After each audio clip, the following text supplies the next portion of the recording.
हरे कृष्ण। तो हमारी भक्ति का जो उद्देश्य है वो वास्तविक कहा गया है कि सततम स्मर्तव्य विष्णु विस्मर्तव्य न चाकुचित। भगवान का सदैव स्मरण करना और उनका कभी भी विस्मरण न होना, ये वास्तविक भक्ति का उद्देश्य है। और यह ऐसा क्यों कहा गया है? क्योंकि जिसका हम सदैव स्मरण करते हैं उसके विषय प्रेम उत्पन्न होता है। अब स्मरण की जो प्रक्रिया है वो आपको देखोगे तो श्रवणम कीर्तनम विष्णु स्मरणम। किसी भी व्यक्ति को स्मरण करने के लिए उसके विषय में सुनना बहुत आवश्यक है। उसके विषय में सुनोगे तो उसके गुणों को जान पाओगे। उसके गुणों को जानोगे तो उसके गुणों का गान करने की इच्छा होगी। उसे कीर्तन कहते हैं। सुनने की प्रक्रिया को श्रवण कहते हैं, गुणगान की प्रक्रिया को कीर्तन कहते हैं। सुनने के बाद जब हम बोलेंगे तो वो स्मरण होगा, और ये स्मरण वास्तविक रूप से हमारा उद्धार कराने वाली वस्तु। जितना हम भगवान का स्मरण करेंगे उतना हमारा हृदय शुद्ध होगा। अब हम देखते हैं कि ये सिद्धांत के अनुसार जाएंगे तो हमें भगवान की कथा को सुनना चाहिए, भगवान की कथा को बोलना चाहिए, तो हम भगवान को स्मरण कर पाएंगे। हाँ, ये सही है कि भगवान की कथा को सुनना और बोलना उनको स्मरण कराने के लिए बहुत अधिक सहायक कारक है, परंतु भगवान का नाम ये भी भगवान से अभिन्न है। अभिन्नत्वात् नाम नामिनः। नाम चिंतामणि कृष्ण चैतन्य रस विग्रह पूर्ण शुद्ध हो नित्य मुक्तो अभिन्नत्वात् नाम नामिनः।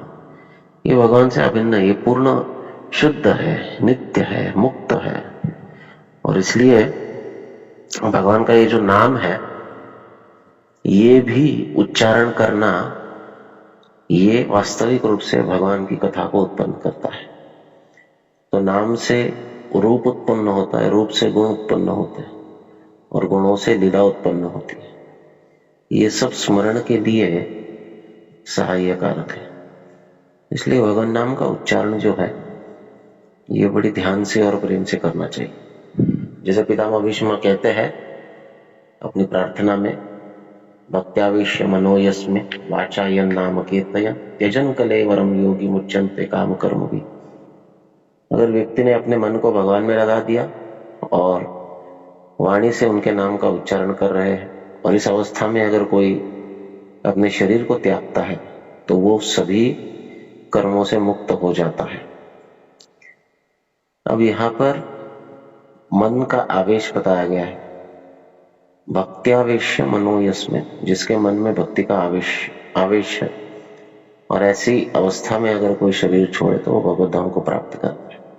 यही बात भगवान भगवद गीता में भी कहते हैं, अंतकाले च मामेव स्मरण मुक्त्वा कलेवरम यह प्रयाति समद्भावम याति नास्तित्व संशय। जो अंतकाल में मेरा स्मरण करेगा और उस अवस्था में अपने शरीर को त्याग करेगा वो निश्चित रूप से मुझे प्राप्त करेगा। तो अंते नारायण स्मृति, अंत में भगवान का स्मरण होना चाहिए, परंतु अंत में भगवान का स्मरण तभी होगा जब जीवन भर हमने उसका अभ्यास किया। अगर जीवन भर हम नाम साधना का अभ्यास नहीं किए, नाम उच्चारण का अनुसंधान नहीं किए, तो अंतकाल में भगवान का नाम कैसे स्मरण होगा? ये संभव नहीं है। अब अंतकाल में चाहे किसी भी अवस्था में, यहां पर तो पितामह भीष्म कहते हैं कि भक्तावेश्य मनोयस्मिन, जहां पर मन का आवेश ही भक्ति हो। परंतु हम दूसरी ओर देखते हैं कि अजामिल नामक ब्राह्मण ये तो किसी भक्ति आवेश में नहीं था, वो तो केवल अपने पुत्र को पुकारा, भगवान का नाम उच्चारण किया, फिर भी उसे संपूर्ण फल जो है उसकी प्राप्ति हुई। वो मृत्यु के फांस से बच गया और उसे एक चांस मिला कि वो भक्ति कर सके। नाम की इतनी बड़ी कृपा है कि वो हमारी रक्षा करता है और हमें सुविधा देता है भगवान की भक्ति में लगने का। तो भगवान नाम किसी भी अवस्था में लेंगे, हमारे काम कर्म भी मुच्यन्ते तो हो ही जाता है। वो बहुत छोटा बात है, कर्मों को नष्ट करना ये बहुत छोटा बात है हरिनाम के प्रभाव के आगे। तो जितना एक पातकी व्यक्ति पाप कर नहीं सकता है, उतना भगवान का नाम जो है पातकों को नष्ट करता है, ये सिद्धांत है। तो इसलिए पाप तो नष्ट हो ही जाते हैं, परंतु हमें अगर भगवान के प्रेम को प्राप्त करना है तो हमारे मन को आवेशित करना होगा। जैसे पितामह भीष्म कहते हैं, भक्त्यावेश्य मनो यस्म। और मन को आवेशित करना ये निरंतर अभ्यास का विषय है, क्योंकि मन जो है ये सदैव बहुत तेज गति से कार्य करते रहता है। हम चाहे जागृत अवस्था में हो चाहे सुप्त अवस्था में हो, मन का कार्य चालू रहता है। ये जो स्वप्न इत्यादि हम देखते हैं ये भी तो मन की अवस्था है। तो हम सुप्त अवस्था में होते हैं तो भी मन का कार्य चलते रहता है और बड़े तेज चलते रहता है। तो चंचलैव मनः कृष्ण, मन बहुत चंचल है, इसको नियंत्रित करना, इसको कुछ कराने के लिए बाध्य करना, ये इतना आसान बात नहीं है। परंतु भगवान का नाम सर्वतोपरि शक्तिशाली है। अगर उसका हम आश्रय लेते हैं तो मन नियंत्रित करना ये एक बहुत ही सामान्य बात है। ये मन को जो कि भौतिक है, इसको हम पूरी तरह आध्यात्मिक चेतना में भी ढा सकते हैं।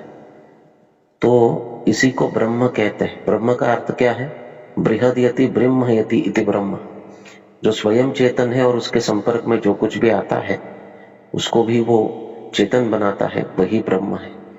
भगवान परब्रह्म है और वैसे ही भगवान का नाम भी है। तो भगवान का नाम जब उच्चारण करेंगे और जिस मन के द्वारा वो ग्रहण होगा, वो मन भौतिक होने पर भी आध्यात्मिक होगा। आध्यात्मिक मन से भगवान का स्मरण बहुत ही सुगम्य है और ऐसे स्मरण से भगवत प्रेम प्राप्त करना ये बहुत आसान है। तो ये प्रक्रिया है, इसलिए नाम का अनुसंधान बहुत ध्यानपूर्वक होना चाहिए। और नाम का अनुसंधान करते करते, नाम जप साधना करते करते भगवत प्रेम प्राप्त करके हमने भगवान के धाम को प्राप्त करना आसान करना है। तो यही भक्ति की विधि है, इसे भक्तों के संग में आसानी से किया जा सकता है। हरे कृष्ण।